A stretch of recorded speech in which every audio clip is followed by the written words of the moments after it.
Thank you for watching, liking, commenting, sharing, and subscribing right now. Hi, YouTube. I'm Joe Pirillo, and this is your Geek Out for Tuesday, June 12th. Very happy to once again report that we are sponsored by GoToAssist from Citrix. You can take control of your IT world from one simple cloud-based platform. GoToAssist's proactive alerting allows you to fix small issues in your enterprise before they become big problems. For a free 30-day trial, visit GoToAssist.com, click the Try It Free button, and use the promo code Pirillo. Apple design. Is it really timeless? For years, I didn't think much about the design of a computer because I didn't really spend a lot of time looking at the computer. But I gotta tell you, more and more, when I see devices out there, I feel kind of bad when a device looks like it's ready to fall apart and it just doesn't look clean. I don't think any geek could argue against something that doesn't look good, right? I mean, you want something to look good. I can imagine. I know there are some geeks out there who believe more in what's inside a computer rather than what's on the outside, but there's something to be said about good design. A geek may not care about what their gadget happens to look like, but you gotta hand it to Apple. They know how to do design. Is Apple phasing out the Mac Pro? There have been a few blog posts that have been circulating since yesterday's WWDC announcements. The Mac Pro did get a processor speed bump, but that's really all it was. It was just a slight bump. Nothing else, at least of anybody's attention, was worth talking about. So, according to reports and officially from Apple, they're not killing the Mac Pro or the iMac.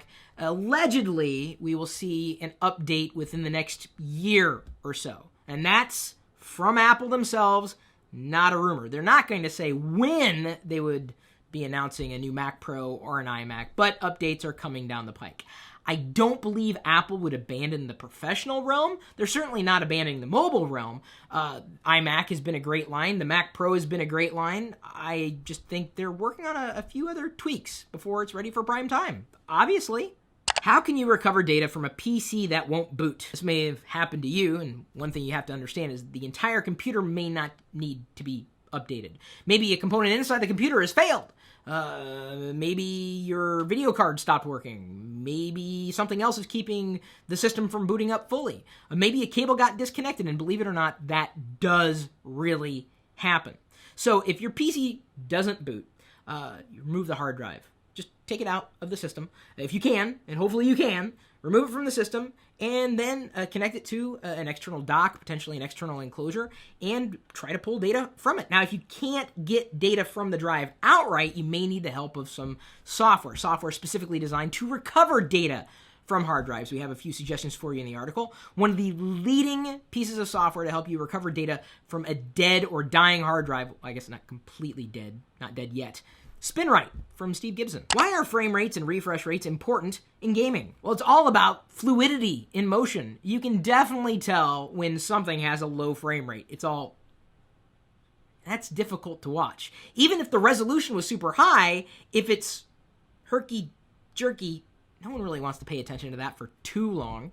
And of course, refresh rates could be just as important, the amount of times the screen refreshes, because that's going to, again, provide a fluid motion. Even though this has nothing to do with gaming, when I bought my HD TV, I was given the option of the one that had 120 hertz refresh rate or the 240. And I ended up going with 120, thinking that my eyes wouldn't see the difference. But in fact, they would have seen the difference. I wish I would have opted for the higher level. It's all about the numbers.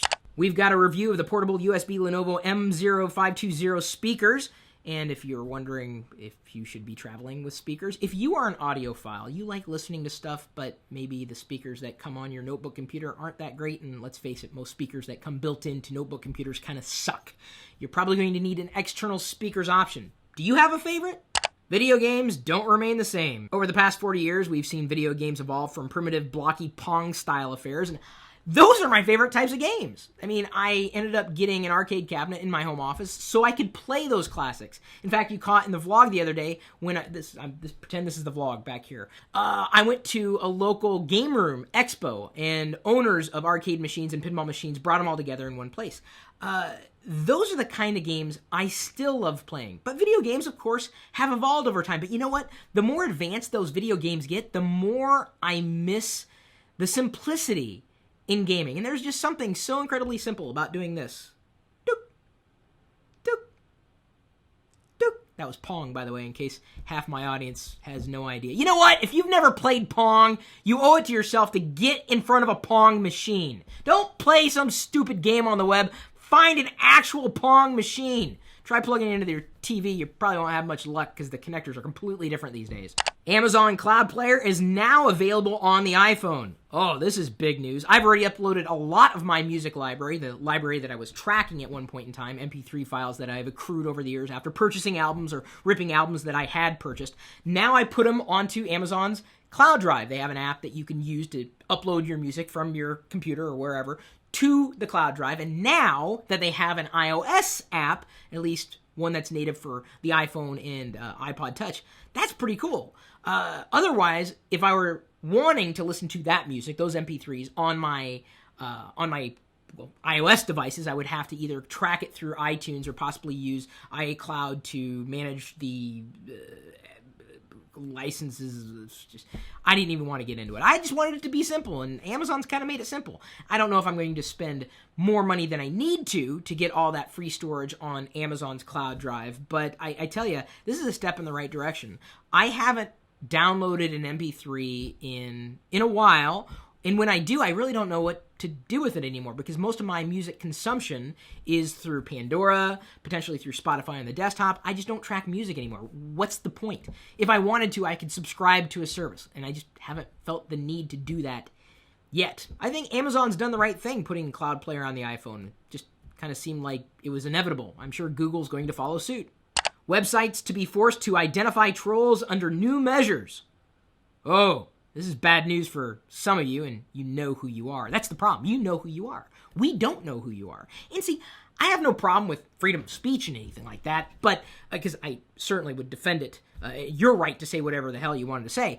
But I kind of draw the line when it comes to personal attacks. It's fine. You're going to make personal attacks, but at least let me know who's making that personal attack. Trolls don't do that. They want to be anonymous. They try to dehumanize you. Well, that makes them less than human. So if there were a law that would be passed to make websites tell the people who are being offended who the people who were offending them were, what's the problem with that? If you're going to say it, you should back it up. Like you, yourself. Don't hide behind the veil of something else if you're making personal attacks. That's a big deal. You can attack me personally, but let me know who you are so that I can attack you back. Verizon introduces Share Everything plans. That's unlimited talk and text and shared data for up to 10 devices. You know, I'm currently on one network that's not Verizon that I may consider switching to Verizon when the new iPhone is released. If only because I've got a family of iOS devices that connect to the internet using the services. And it's more than just me. I would like unlimited talk and text and data for up to 10 devices. Well, granted, it wouldn't be unlimited data, but we really don't use all that much of the data plans that we have today. I mean, I've got to pay a certain amount because I have the tethering option that I want. I may be making a switch at some point. I don't know. I may not. It just depends. I can make that decision. I'm a consumer who likes waving his arm. PayPal to offer e-commerce on TV sets with Comcast and TiVo. So now when you see an ad running on the network, if you wanted to buy it, you probably just press a little button on your remote control, which could be both good and bad. I mean, you've probably been up late night and you see something on TV and like, oh yeah, it'd be great. It's an impulse buy, and the next thing you know, you have Slanket. RafalChmiel on LockerGnome.net asked, how does Zazzle work? If you haven't seen it, you can head over to gear.pirillo.com. It's just a little site that we set up. Zazzle is a marketplace for products upon which you can put logos and text and whatnot. So, for example, this sticker was not made by these hands. I went to Zazzle, I put this logo into a sticker template, and then bought it from the Zazzle store. And it was easy. And then I could turn around and sell it to other people if you wanted to buy my logo or anything with my logo on it. I could set up the Zazzle store to do that. And it doesn't really cost me any money until I actually buy something. So you can try it if you want to sell products with logos or text on it. Instead of having to worry about manufacturing it yourself and sitting on inventory, which I've done in the past too, you can just use a store like Zazzle, and it's kind of easy and more than anything cost effective. Craig FC Fan 2011 on YouTube asked, hey, where did you get that Apple hat in the last Geek Out, and how much would you sell your MacBook for? First, I got that Apple hat at the mothership at Apple's headquarters a few years ago when I was visiting Macworld, back when I think it was, God, how long ago was that?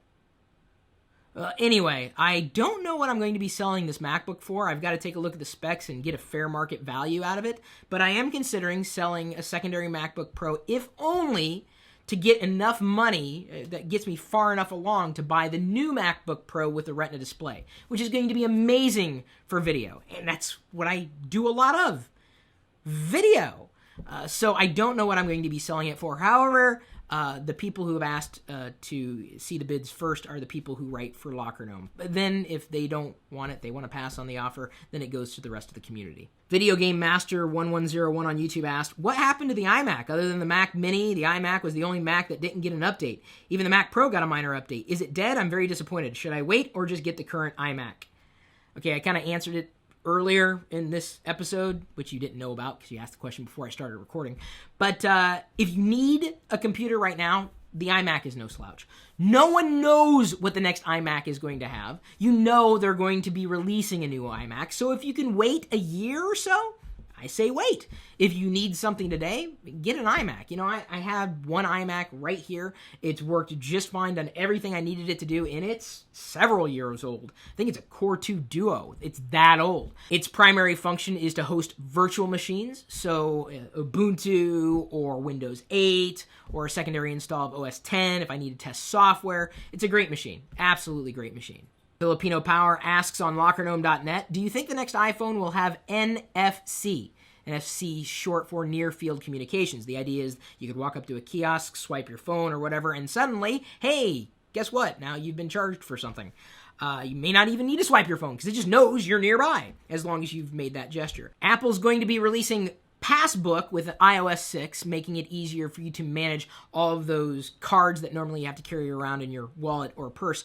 Now, whether the next phone is going to have the hardware to support NFC, it's anybody's guess. It could be a foregone conclusion. Then again, Apple may have figured out a way around NFC technologies using their own system. And hey, if you can circumvent a system and keep it working within your universe, well, it makes sense for them to have that as a business or competitive advantage. Joe somewhere asked, do you think smartphones will ever embrace mobile projection technologies? Actually, they have. The problem is that the operating systems running on those smartphones with projectors built in, nobody really cares about. Hang on, my dad's raiding the pantry. We'll see you later. Blanket that you could also wear as a smock. Slanket. Smock. Does anybody still say smock? Schmock? Is it schmock or smock?